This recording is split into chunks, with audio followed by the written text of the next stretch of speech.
বাংলাদেশের সঙ্গে ভারতের বৈরিতা সৃষ্টির অপচেষ্টা উদ্দেশ্য প্রণোদিত সম্প্রীতির চিত্র বিশ্ব সম্প্রদায়ের কাছে তুলে ধরার তাগিদ। ২১-এ দখল করে বুলবুল নিশোর লুটপাটের মৎস্য বস্তাপচা নাটক অনুষ্ঠানের নামে চলত কমিশন বাণিজ্য। এবং ১৫ বছর পর কাঙ্ক্ষিত জয়, ক্যারিবীয়দের ১০১ রানে হারিয়ে টেস্ট সিরিজ সমতায় বাংলাদেশ।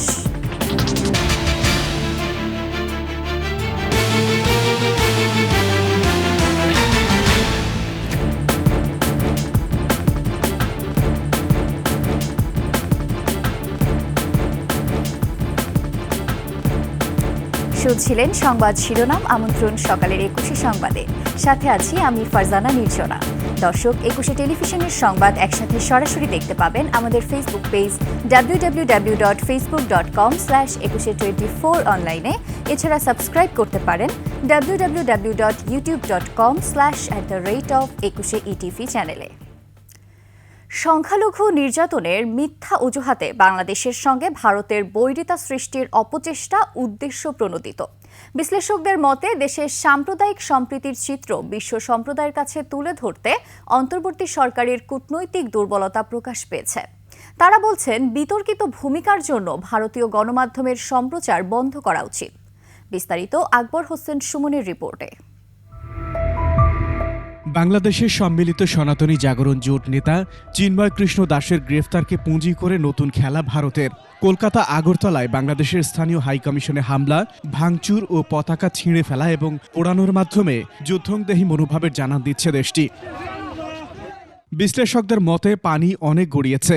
ভারতের সাম্প্রদায়িক উস্কানি থেকে সৃষ্ট জটিলতার দ্রুত সমাধান হচ্ছে না বলে মন্তব্য তাদের। It is a long term game. আপনি এটা মনে করেন না এটা সলভ হচ্ছে ইমিডিয়েটলি। ডিপেন্ডেন্সি কিভাবে ভারতের উপর থেকে কমানো যায় সে চেষ্টা করতে হবে।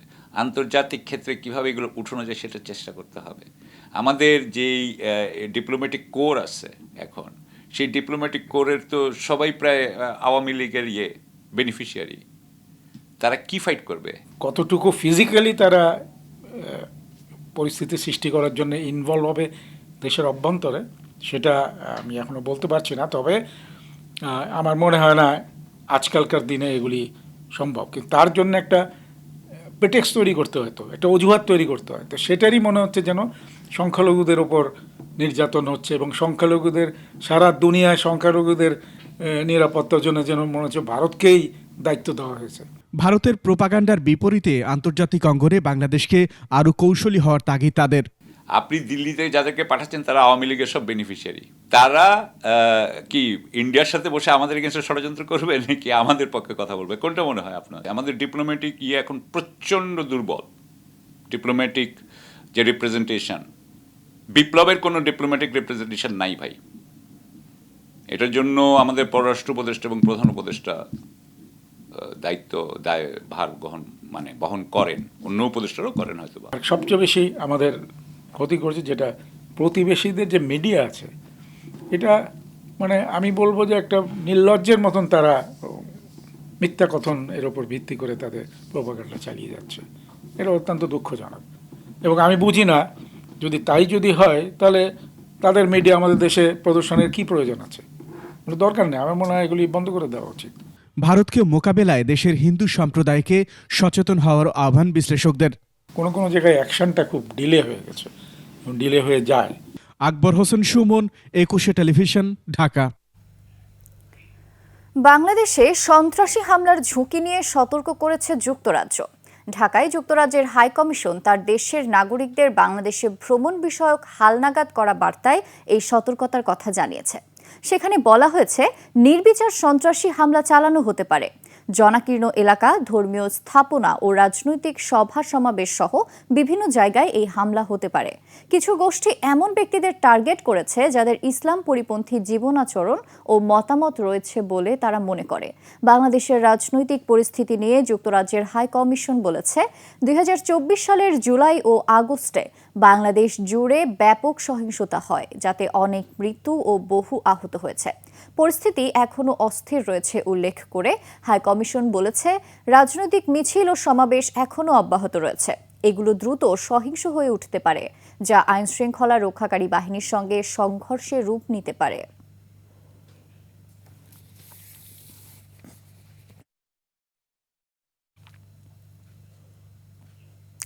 অবৈধ দখল সূত্রে ২১শে টেলিভিশনের শীর্ষ কর্মকর্তার পদ বাগিয়ে মঞ্জুরুল আহসান বুলবুল আর্থিক লাভের আশায় আরেক উচ্চ পদে নিয়োগ দিয়েছিলেন ফারহানা নিশোকে।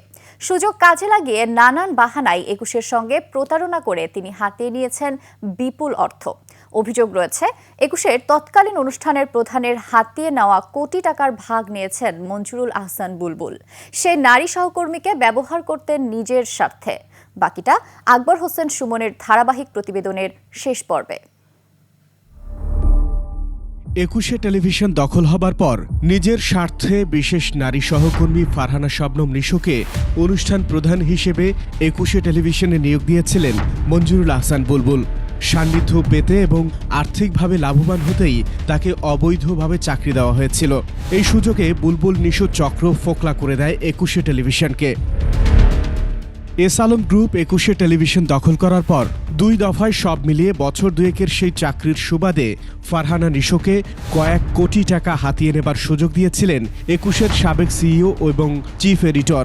ইউটিউবে পাওয়া বহুল প্রচারিত বিদেশি সিরিয়াল উচ্চ মূল্যে ক্রয়ের নামে অর্থ আত্মসাৎ এবং বস্তাপচা নাটক প্রচারের নামে কমিশন হাতিয়ে নেওয়ার অভিযোগও পাওয়া গেছে তার বিরুদ্ধে।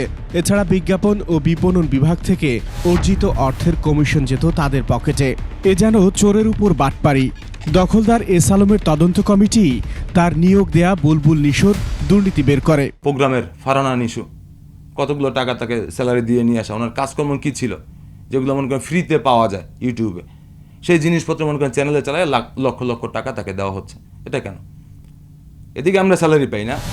তৎকালীন অনুষ্ঠান প্রধানের দুর্নীতি ও অনিয়ম খতিয়ে দেখতে করা হয়েছিল তদন্ত কমিটি। তদন্তে অর্থ আত্মসাৎ এবং প্রতারণার অভিযোগের সত্যতা মিলিয়ে বরখাস্ত করা হয়েছিল বুলবুলের নিয়োগকৃত সুবিধাভোগী সেই নারী সহকর্মীকে। তদন্ত প্রতিবেদন অনুযায়ী ব্লুবেল কমিউনিকেশনের ব্যানারে প্রচারিত বিজ্ঞাপন বাবদ কোনো অর্থ আদায়ের সুযোগ না দিয়ে প্রায় ২ কোটি টাকার বিল সমন্বয়ের চেষ্টা করেছেন ফারহানা নিশো। যে প্রতিষ্ঠানটির পরিচালক স্বয়ং নিশোই ২১এর সঙ্গে ব্যবসায়িক সম্পর্ক গড়ে তুলে ব্যক্তিগতভাবে লাভবান হন। ২০১৬ সালের ঈদ উল ফিতরের অনুষ্ঠানমালায় খরচের গড়মিল জালিয়াতি ও অর্থ আত্মসাতের অভিযোগও দাখিল করা হয়েছে প্রতিবেদনে, যেখানে অনুষ্ঠান বাবদ ৩০ লাখ টাকার হিসাব প্রদানে ব্যর্থ হয়েছেন নিশো। আসলে নিঃস্ব সম্পর্কে না বললে নয়, সেটা হচ্ছে ২১শে টেলিভিশনের জন্য নির্মিত সাকিব ভার্সেস সাকিব অনুষ্ঠানটি নিজের ইউটিউব চ্যানেলে প্রচারের মাধ্যমেও আয় করেছেন বিপুল অর্থ। ২০১৬ সালের ফেব্রুয়ারিতে গ্লোব সফট ড্রিঙ্কসের বিজ্ঞাপন ব্লুবেলের নামে প্রচারিত হয়, আর এই সুযোগে ১৫% হারে কমিশন যায় নিশোর পকেটে। প্রায় ২,২৫,০০,০০০ টাকার বিজ্ঞাপন বিল থেকে অন্তত ৩০,৭০,০০০ টাকা মুনাফা নেওয়ার অভিযোগ রয়েছে ফারহানা নিশোর বিরুদ্ধে। যদিও এটিকে ইন্ডাস্ট্রি প্র্যাকটিস ও তার নিজের অধিকার বলে দাবি করেছিলেন নিশো।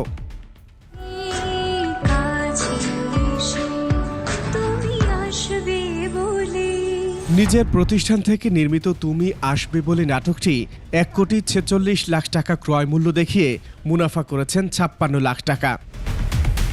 ২০১৬ সালের ঈদ উল ফিতরের অনুষ্ঠানমালার জন্য প্রায় ২ কোটি টাকা বাজেট করে অগ্রিম উত্তোলনের ৬০,৩৩,০০০ টাকার ভাউচারেও গড়মিল করেছেন তৎকালীন অনুষ্ঠান প্রধান। ঈদের আনন্দ কখনোই আসলে ফিকে হয় না, কমে যায় না।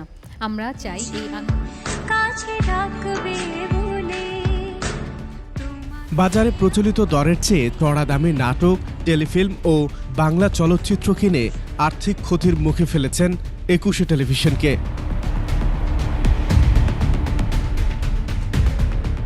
ঈদুল আজহার অনুষ্ঠানের খরচ থেকে ৯২,৩৩,০০০ টাকার সমন্বয় করতে পারেননি তার দেওয়া হিসেবে। যে ভালোবাসার দুজন, ভালো লাগার দুজন মানুষ আমাদের সাথে আছেন। ঈদের সপ্তাহ জুড়ে প্রচারের লক্ষ্যে ৪২ লাখ টাকায় কিনেছিলেন ৭টি পুরনো বাংলা সিনেমা।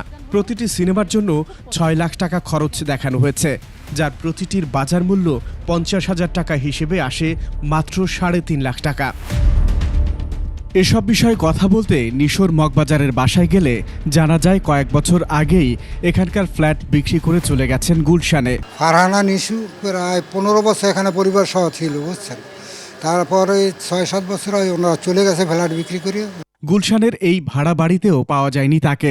ফারহানা নিশু আপু উনি ৫-৬ বছর ছিলেন আমাদের এখানে, এরপরে উনি গুলশান অন্য কোথাও চলে গেছে আর কি। টেলিফোনে পাওয়া গেলেও কথা বলতে অসম্মতি জানান তিনি। এগুলা নিয়ে আমি আসলে কথা বলতে চাচ্ছি না, ঠিক আছে? অভিযোগ, নিশোকে নিয়ে ২১-এর অর্থ লুটপাট করতে একটি চক্র গড়ে তুলেছিলেন মঞ্জুরুল হাসান বুলবুল। তাই নিশোর দুর্নীতির বৈধতা দিতে প্রতিটি অনিয়ম, হিসেবের গড়মিল এবং প্রতারণার অনুমোদন দিয়েছিলেন ২১-এর সাবেক এই সিইও, যার মাধ্যমে আত্মসাৎকৃত অর্থের কমিশন লুটে নিয়েছেন বুলবুল।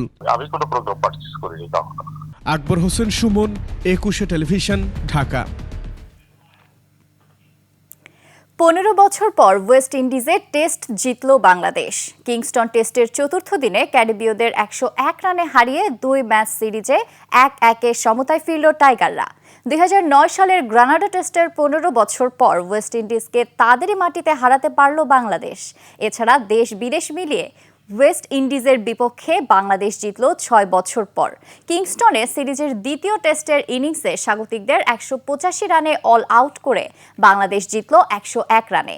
প্রথম ইনিংসে পাওয়া ১৮ রানের লিডকে সঙ্গী করে বাংলাদেশ দ্বিতীয় ইনিংসে ৫ উইকেটে ১৯৩ রান তুলে দিন শেষে এগিয়ে গিয়েছিল ২১১ রানে। চতুর্থ দিনের সফরকারীদের লিড দাঁড়ায় ১৮৬ রানে, যেখানে বড় অবদান জাকের আলীর। শেষ ব্যাটসম্যান হিসেবে আউট হওয়ার আগে ৯১ রান করেন এই উইকেট রক্ষক। দ্বিতীয় ইনিংসে বাংলাদেশের হয়ে ৫টি উইকেট নেন তাইজুল ইসলাম।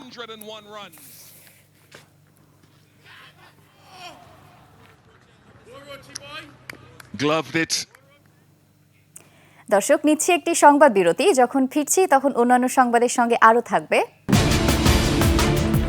দক্ষিণ কোরিয়ায় সামরিক আইন জারির কয়েক ঘন্টা পর প্রত্যাহার।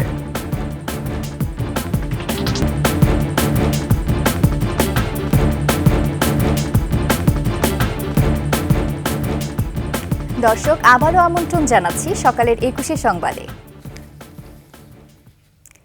উন্নত জীবনের আশায় ইতালি পাড়ি জমিয়েছিলেন শরীয়তপুরের ১৮ যুবক। দেশ ছাড়ার পর থেকেই নিখোঁজ রয়েছে সবাই। ২ দালালের খপ্পরে পড়ে সর্বশান্ত হয়েছেন ভুক্তভোগীদের পরিবার। শরীয়তপুর প্রতিনিধি আবুল বাশারের তথ্যচিত্রের ডেস্ক রিপোর্ট।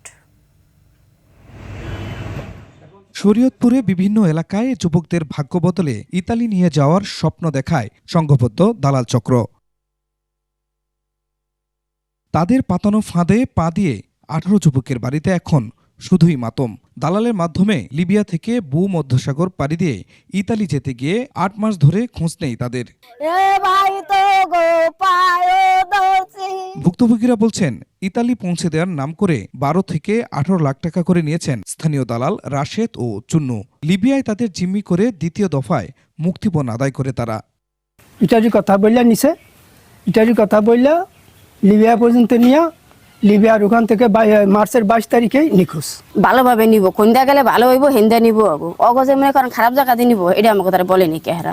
মুক্তিপণের টাকা নেয়ার পর থেকে গা ঢাকা দিয়েছে দালাল চক্রের সদস্যরা। লিবিয়া পাঠানোর কথা স্বীকার করলেও তাদের কোনো খোঁজ জানেন না স্বজনরা। নিয়ে আর পোলান আমরা কথা কইতেই নেই। এই যে পোলান হাতের মোবাইল নিয়েছে, আগে নিয়েছে পোলান হাতের মোবাইল নিয়ে পোলান কোন আনি কি করছে আমরা আর কোথায় নিছি। আমার ছেলে কত আবার দেওয়ার লেগে আবার পয়সা যেতেছে বেশি। প্রতিটা রাইতে আবার কান্না করি, আবার দেওয়ার লেগে কই আল্লাহ ওরে ফিরাই দাও, আল্লাহ ওরে ফিরাই দাও। অভিযোগ পেলে মানব পাচারকারীদের বিরুদ্ধে আইনানুগ ব্যবস্থা নেওয়ার আশ্বাস প্রশাসনের। যদিও আমাদের কাছে কেউ এখনো আসেনি, বা তারপর আমরা কাজ করছি। আমরা গোপনে তাদের বিরুদ্ধে তথ্য সংগ্রহ করছি এবং কারা কারা মানব পাচারকারী এদের বিষয়ে আমরা তথ্য নিচ্ছি। অভিযোগ পেলে মানব পাচারকারীদের শাস্তি ও নিখোঁজ সদস্যদের সন্ধান পেতে সরকারের কাছে দাবি জানিয়েছে ভুক্তভোগী পরিবারগুলো। খুরশিদ আলম মুকুল, ডেস্ক রিপোর্ট, ২১ টেলিভিশন। দর্শক, শেষ করছি সকালের ২১ সংবাদ। যাবার আগে সংবাদ শিরোনামগুলো জানিয়ে দিচ্ছি আরও একবার। বাংলাদেশের সঙ্গে ভারতের বৈরিতা সৃষ্টির অপচেষ্টা উদ্দেশ্য প্রণোদিত, সম্প্রীতির চিত্র বিশ্ব সম্প্রদায়ের কাছে তুলে ধরার তাগিদ। ২১ দখল করে বুলবুল নিশোর লুটপাটের মৎস্য, বস্তা পচা নাটক অনুষ্ঠানের নামে চলত কমিশন বাণিজ্য।